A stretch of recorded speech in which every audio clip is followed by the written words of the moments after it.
નમસ્કાર, આપ સર્વેનો ફરીથી હાર્દિક સ્વાગત છે આપણી ચેનલ ધાર્મિક વર્લ્ડમાં। મિત્રો, લગભગ દરેક હિન્દુના ઘરમાં તુલસીજીનો છોડ જોવા મળતો હોય છે, પરંતુ ઘણા ઓછા લોકો તુલસીજીના મહત્ત્વ વિશે જાણતા હોય છે। આજે આપણે વાત કરીશું તુલસીજીની સાથે સંકળાયેલ મહત્ત્વપૂર્ણ વાતો વિશે, તો વિડીયોને આપ અંત સુધી જરૂરથી નિહાળજો। અને મિત્રો, આપને માહિતી પસંદ આવે તો વિડીયોને લાઈક કરવાની સાથે કોમેન્ટમાં જય તુલસીમાં જરૂરથી લખજો। દોસ્તો, મનુષ્યના સર્વે પ્રકારના પાપોનો નાશ કરે છે તુલસીજી।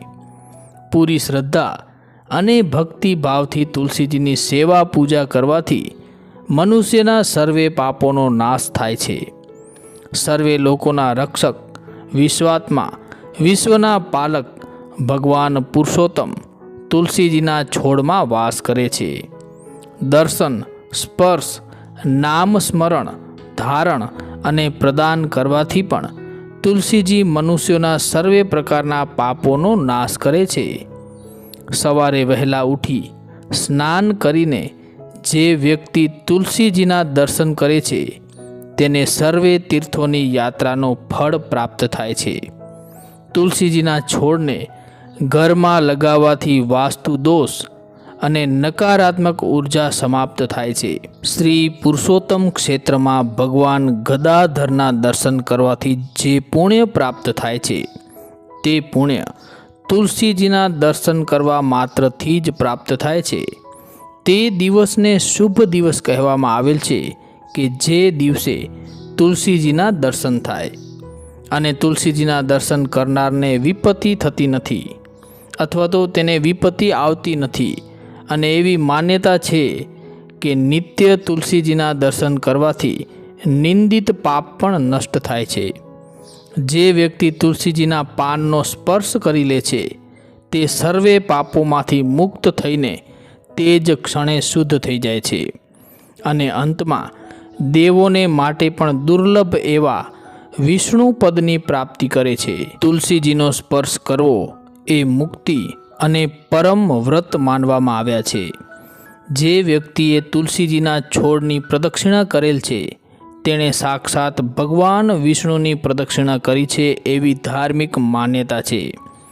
એમાં કોઈ સંદેહ નથી કે જે મનુષ્ય ભક્તિપૂર્વક તુલસીજીને પ્રણામ કરે છે તે ભગવાન વિષ્ણુના સાનિધ્યને પ્રાપ્ત કરે છે, અને પુનઃ પૃથ્વી ઉપર તેનો જન્મ નથી થતો। તે જન્મ મૃત્યુના બંધનમાંથી મુક્ત થઈ જાય છે। જ્યાં તુલસીજીનું વન છે ત્યાં લક્ષ્મીજી અને સરસ્વતીજી સાથે સાક્ષાત ભગવાન જનાર્દન પ્રસન્નતાપૂર્વક બિરાજમાન રહે છે। એટલા માટે તે ઉત્તમ સ્થાન દેવતાઓ માટે પણ દુર્લભ છે।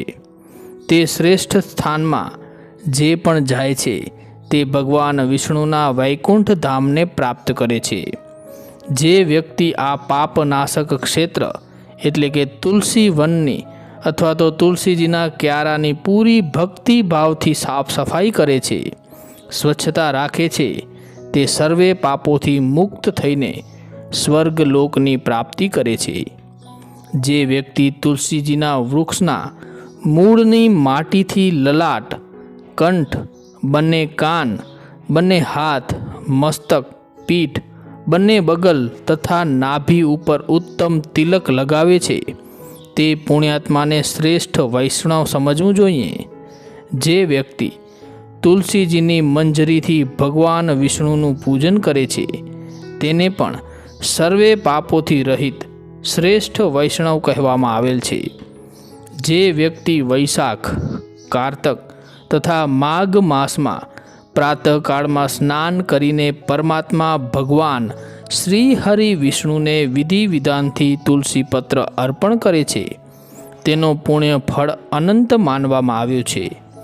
10,000 ગાયોનું દાન કરવાથી તથા સેંકડો વાજપેયી યજ્ઞ કરવાથી જે ફળ પ્રાપ્ત થાય છે તેટલું જ ફળ કારતક માસમાં તુલસીજીના પાન તથા મંજરીથી ભગવાન વિષ્ણુનું પૂજન કરવાથી પ્રાપ્ત થાય છે। જે તુલસી વનમાં ભગવાન વિષ્ણુની પૂજા કરે છે તે વ્યક્તિ મહાક્ષેત્રમાં કરવામાં આવેલ પૂજાનો ફળ પ્રાપ્ત કરે છે. બુદ્ધિમાન વ્યક્તિએ તુલસી પત્ર વિના કોઈ પણ પુણ્ય કાર્ય ન કરવું જોઈએ. જો કોઈ તુલસી પત્ર વિના પુણ્ય કાર્ય કરે છે તો તે કર્મનો સંપૂર્ણ ફળ તેને પ્રાપ્ત નથી થતો. તુલસી પત્ર વગર સંધ્યા વંદન કાલાતીત સંધ્યાની જેમ નિષ્ફળ થાય છે. જે ઘાસ અથવા પાંદડા વેલાઓથી ભગવાન વિષ્ણુના મંદિરનું નિર્માણ કરે છે અને તેમાં ભગવાન વિષ્ણુની સ્થાપના કરે છે તથા નિરંતર તેમની ભક્તિમાં લીન રહે છે, તુલસીજીના છોડને ભગવાન વિષ્ણુનો રૂપ સમજીને 3 પ્રકારથી તેમને પ્રણામ કરે છે, તે ભગવાન વિષ્ણુના પરમ આશીર્વાદ પ્રાપ્ત કરે છે.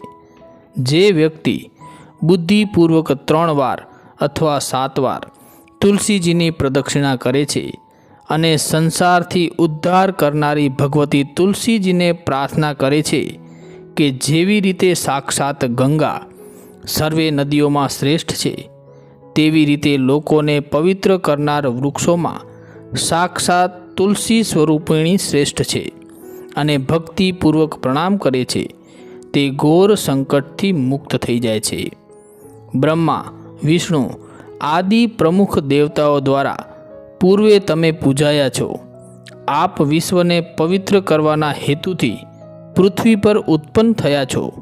આ પ્રકારે જે પણ વ્યક્તિ તુલસીજીને પ્રતિદિન પ્રણામ કરે છે તે જ્યાં પણ સ્થિત છે, ભગવતી તુલસી તેની સર્વે મનોકામનાઓ પૂર્ણ કરે છે. ભગવતી તુલસી સર્વે દેવતાઓની પરમ પ્રસન્નતાને વધારનાર છે.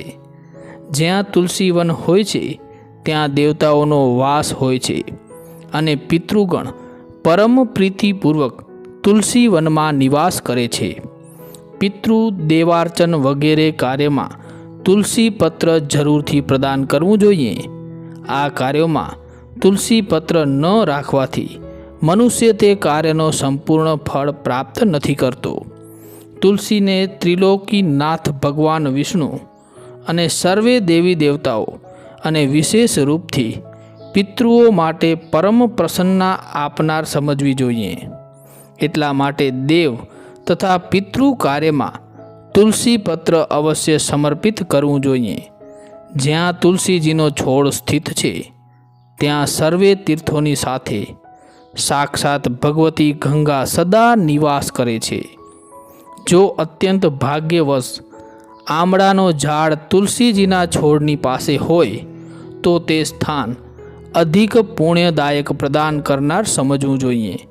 અને આ બંનેની નજીક જો બીલીનો ઝાડ હોય તો તે સ્થાન સાક્ષાત વારાણસીની સમાન મહાતીર્થ સ્વરૂપ છે. તે સ્થાન પર ભગવાન શંકર, દેવી પાર્વતી તથા ભગવાન વિષ્ણુનો ભક્તિભાવથી કરવામાં આવેલ પૂજન મહાપાપનો નાશ કરનાર તથા બહુ પુણ્યદાયક માનવું જોઈએ. જે વ્યક્તિ ત્યાં એક પણ બીલીપત્ર ભગવાન શંકરને અર્પણ કરે છે તે સાક્ષાત ભગવાન શિવના દિવ્ય લોકને પ્રાપ્ત કરે છે. તો મિત્રો, અમને આશા છે કે આ માહિતી આપને જરૂરથી પસંદ આવી હશે. માટે વિડીયોને લાઈક જરૂરથી કરજો તથા આ માહિતીને તમારા ગ્રુપમાં વધુને વધુ શેર કરજો. અને ચેનલને હજુ સુધી સબસ્ક્રાઈબ ન કરી હોય તો સબસ્ક્રાઈબ જરૂરથી કરી નાખજો. જય તુલસી માતા, જય શ્રી કૃષ્ણ, જય માતાજી, હર હર મહાદેવ હર.